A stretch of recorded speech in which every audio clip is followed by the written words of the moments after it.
संगत जी, शिव पुराण क्या है? शिव पुराण सत्संग का एक संग्रह है जो भगवान शिव की महिमा का वर्णन करते हुए बताना चाहता है कि कैसे भगवान शिव ने कई युगों में अपने भक्तों पर अपनी कृपा की है। इसी तर्क से गुरु जी के भक्तों के अनुभवों से युक्त दिव्य आभा भी एक आधुनिक पुराण है। अब संगत जी, मैं शिव पुराण का एक छोटा सा अध्याय आपके सामने रखने जा रही हूँ और प्लीज़ इसे ध्यान से सुनिएगा, क्योंकि इसके बाद हम बात करेंगे कि सत्संग क्या है और सत्संग को आप हल्के में ना लें, क्योंकि सत्संग एक बहुत बड़ा सौभाग्य है जिसको मिलता है। क्यों है, कैसे है, आइए इस बारे में बात करते हैं।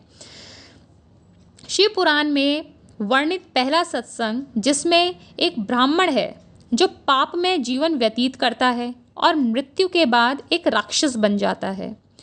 उसके जीवन के अनुभव के माध्यम से पाठक को ये बताया गया है कि कैसे भगवान शिव का नाम मुक्ति के लिए पर्याप्त है।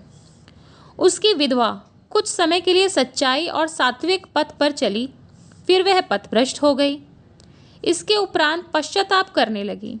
तत्पश्चात उसने एक मंदिर में शिव पुराण का पाठ सुना, जिसने उसे मृत्यु के बाद उसके पापों की न्याय संगत सजा से बचा लिया गया और बदले में उसे भगवान शिव और माता पार्वती की सेवा में लाया गया। एक दिन जब उसने अपने पति के बारे में पूछताछ की तो उसने जाना कि उसके पति ने एक राक्षस योनि में पुनर्जन्म लिया था। उसने अपने पति के उद्धार के लिए माता पार्वती से गुहार लगाई। पत्नी अपने पति को कभी नहीं भूलती। उसको बताया गया कि उसके पति को अपनी मुक्ति के लिए शिव पुराण सुनना होगा।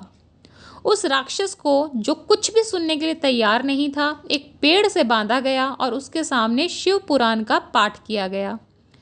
वह अनैच्छिक श्रवण उसके बुरे कर्मों के प्रायश्चित के लिए पर्याप्त था। शिव पुराण की महिमा का इससे बड़ा उदाहरण और क्या चाहिए। आज के समय में हम भी अपने गुरुजी के आशीर्वाद को साझा करने के लिए सत्संग करते हैं। पात्र बदल गए हैं और समय भी, लेकिन कुल मिलाकर गुरुजी से की गई प्रार्थना के द्वारा और पावन नाम की कृपा से पाप मुक्ति प्राप्त करने का विधान पहले जैसा ही है। इसलिए सत्संग को कभी भी हल्के में ना लें। वे न केवल श्रोताओं और वक्ताओं के लिए कृपा पाने का मार्ग है, बल्कि सभी भक्तों के लिए स्वयं गुरुजी भगवान शिव के चरण कमलों में होने का सरल और सीधा मार्ग भी है। सत्संग में जाना कोई साधारण बात नहीं है। यह अच्छा समय बिताने के बारे में नहीं है। यह हमारे पेट भरने के बारे में भी नहीं है। यह निश्चित रूप से लोगों से घुलने मिलने और व्यक्तिगत संबंधों के निर्माण के बारे में तो बिल्कुल भी नहीं है। सत्संग ही मोक्ष का मार्ग है। यह स्वयं गुरु जी के चरण कमलों में उनके साथ रहने का मार्ग है। सत्संग हमारे जीवन में वर्तमान और भविष्य में अनंत काल तक बदलाव ला सकता है। इसलिए संगत जी, कभी भी सत्संग में जाने का सौभाग्य अगर आपको मिला है तो उसे ना गंवाएं। सत्संग में ज़रूर जाएं। हमारे गुरुजी हर सत्संग में विद्यमान होते हैं, विराजमान होते हैं।